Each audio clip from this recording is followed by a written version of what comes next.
गढ़ी खैरो बेगारी केनाल में पानी खोट खिलाफ आबादगारन जो सिंध बलोचिस्तान दंग बेगारी पुल वटि धरणो। एहतजाज आबादगार अगवान आबिद जमाली, अकबर उमरानी, गुल मोहम्मद उमरानी, आबिद बुलेदी, मोहम्मद बख्श बुलेदी ऐं ॿियनि जी अगवानी में आबादगारन एहतजाजी मुज़ाहिरो करे शहर जो गश्त करे बेगारी पुल ते पहुता, जिते टायर साड़े धरणो हयो वियो। उन मौके ते आबादगार अगवाननि चयो त बेगारी केनाल ऐं हुन मां निकिरंदड़ मुख़्तलिफ़ शाखुनि तां ताजा शाख, ईदन, लुंडन, माइनर ऐं ॿियनि शाखुनि में पाणी जी शदीद खोट आहे। पाणी न पहुचण सबबि बेजारो सड़ी रहियो आहे। हुननि वधीक दाहियो त अपाशी अमलदार बेगारी केनाल खे वकड़ो पुल वटि बंदि करे बाअसर ज़मींदारनि खे पाणी ॾेई रहिया आहिनि।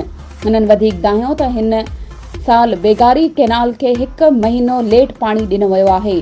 आपाशी अमलदार पाणी बंदि करे ज़मींदार खे विकिरो करे रहिया आहिनि, जंहिं सबबि असांजो पोखियल बेजारो सड़ी रहियो आहे।